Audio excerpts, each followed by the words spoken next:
Hey folks, Karma Sculpting back again once again, and today we're making a bit of a playground for the Gen 9 starters.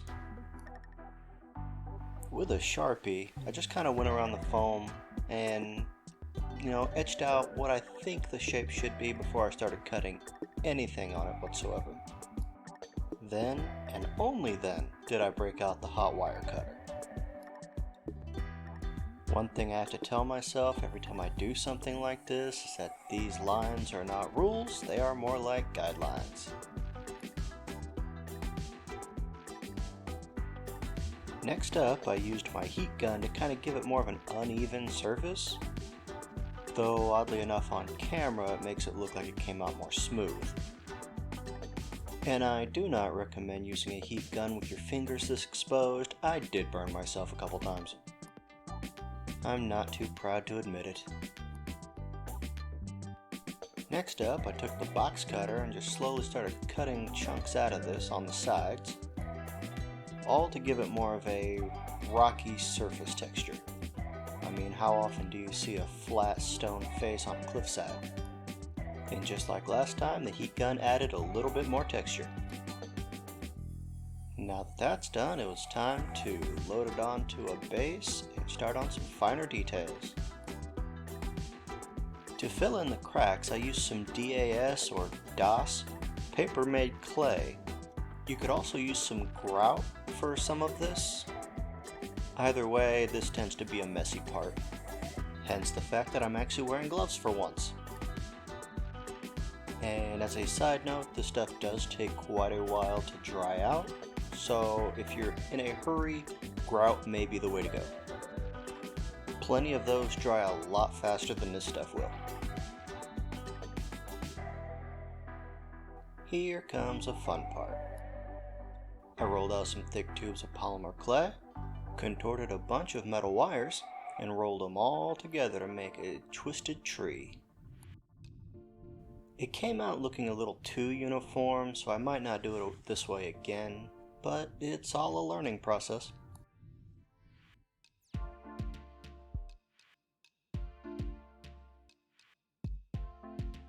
After meddling around with the trunk so long, it was time to finally work on the branches. Using the stray wires at the top, I twisted them around and formed the shapes of the branches that I'd like, and then heaped on a bunch of clay. At this point, it was just a matter of adding clay, blending it in, adding clay, blending it in, so on and so forth.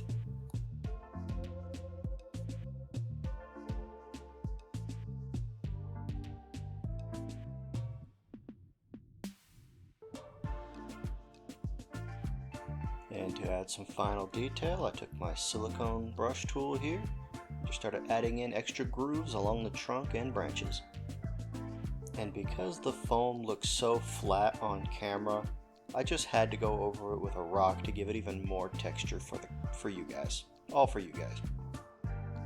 After drilling a hole into the edge of the cliff, I filled it with hot glue and shoved the tree in there. This stuff is what I use to cast all different kinds of rocks. And I do mean all kinds. I've got many different kinds of rock molds. This stuff hardens up in less than an hour, and it is, while not as strong as rock, really strong and really durable. And I know it looks like I made a lot, but they're not going to be all used for this project. I simply used this project as an excuse to make a lot more so I wouldn't have to make more later.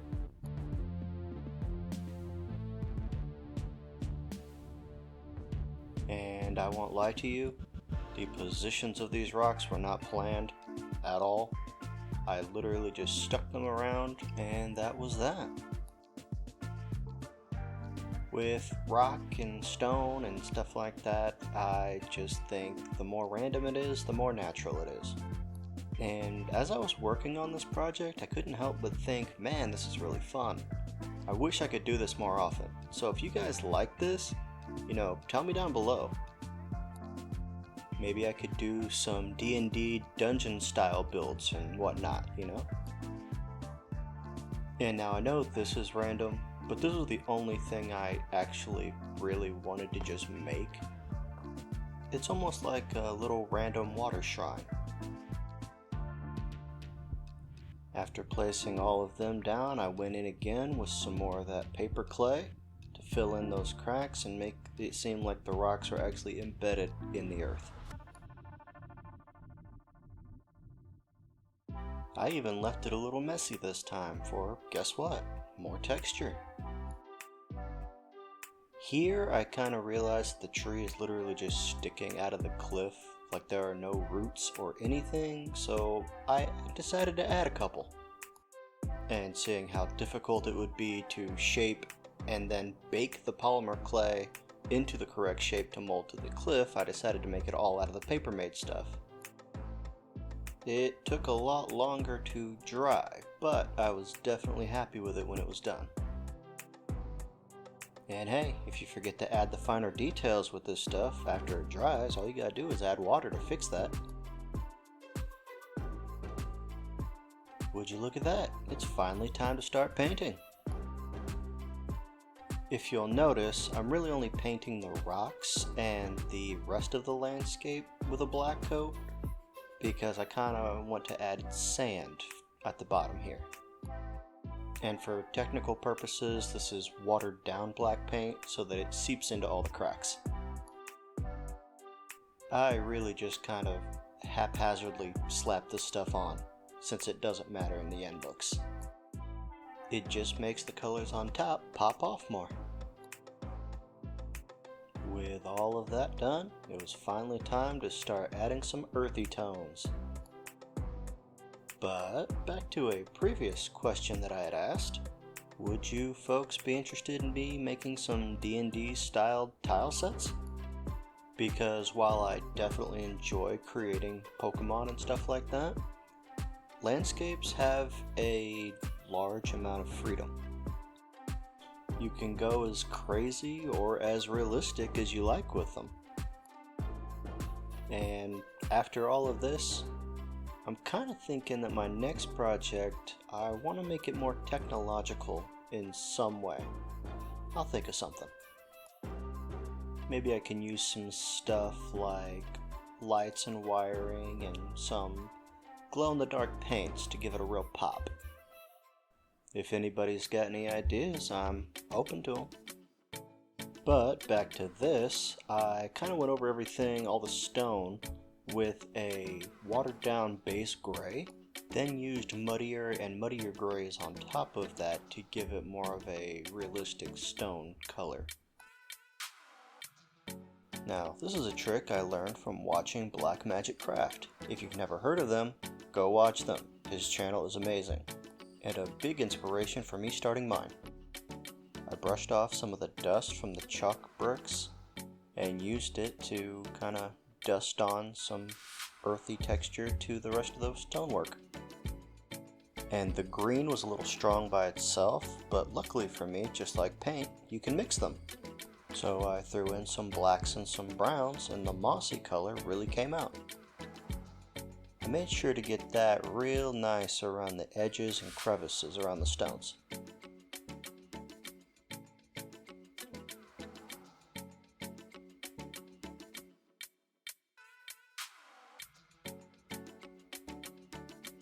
Remember that sand I mentioned earlier? After throwing down some glue, all you gotta do is throw some on top. I mixed in some pebbles and gravel as well, just so that the rocks don't all look too uniform in size.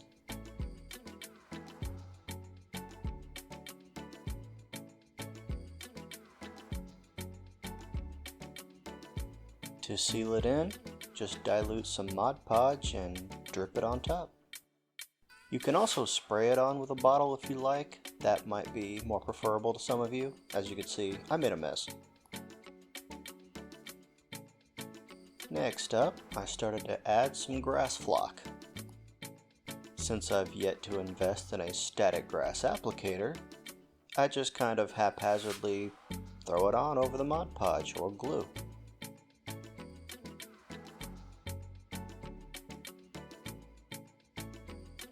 This mossy green stuff is Summer Undergrowth by the Army Painter. It's relatively inexpensive and I've used it on quite a few projects.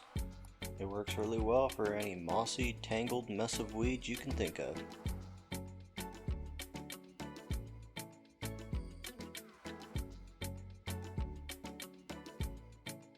These thick tufts of grass are also by Army Painter, and they're mainly used for miniature bases, though I definitely tend to use them on larger projects like this. And yes, the same does go for these flowers.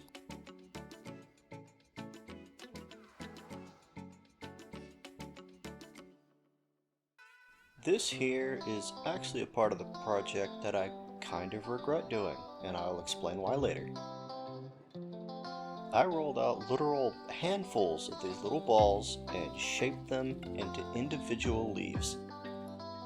And when I say this took a while, this was headphones in, music on, brain off levels of just get it done work. And whether you believe it or not, this is not the reason I dislike this part of the project. That comes later. After I had shaped out tens on tens of these things, I started slowly shaping their undersides together. It was a lot of just building on top of each other to kind of create a canopy of trees in a cartoony style. I even made sure to go through and give them each their own little bit of definition.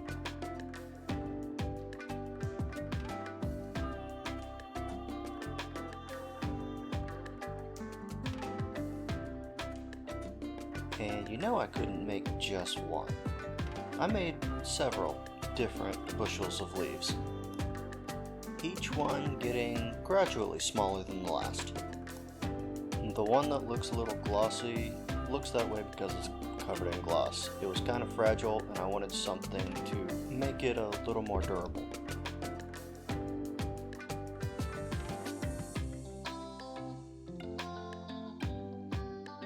Just like with the landscape below, I wanted to try and add some definition to the leaves, maybe some bright colors, some darker greens, all to maybe show that, some leaves are getting a lot more sun and might be a little more crispy.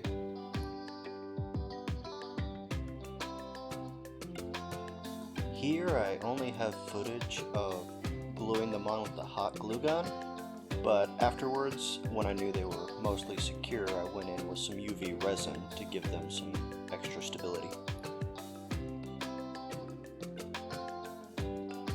I also had these from an old project that never wound up getting used, and I thought they looked an awful lot like orangeberries. The red one, I guess, kind of looks like an apple. I just fastened them in with some UV resin. And now for the most expensive part of the project, the resin. I only mixed in very little bit of blue dye to give it just a hint of color, because if you don't put anything in it, it will severely yellow over time. And before that was said, I threw Quaxley in so that he could be playing in the water. After it was all cured is when I put Fuecoco and Sprigatito into place as well. With that, it's done. And as for the thing about the project I did not like, it was the leaves on top of the trees. It just came out too cartoony in comparison to everything else below that looks relatively realistic. That's just my opinion though. What do you guys think? If you think it's good, bad, or anything in between, tell me down in the comments below. Any support you guys offer is greatly appreciated. Every like, every comment, every share, anything helps, really. And I know I've asked already in all 3 of the previous videos about these little starters here, but which one is your favorite? Which one are you choosing to play through the game with? We all know I gotta pick Sprigatito. And what's up with the lack of trailers this go around? It feels like we should have gotten at least another 2 after the last trailer, right? For anyone watching this well in the future, the last trailer that I'm speaking of is the one where they released Smoliv and Lechonk. At this point, it's been over a month and a half since they've released any new information. Maybe they just don't want to release too much information like they did way back with Sun and Moon. I mean, they released almost every single Pokemon before the game came out. Well, I think that's going to be enough rambling for now. Time to start planning my next project out. Till then, Karma Sculpting, Sprigatito, Fuecoco, and Quaxley out.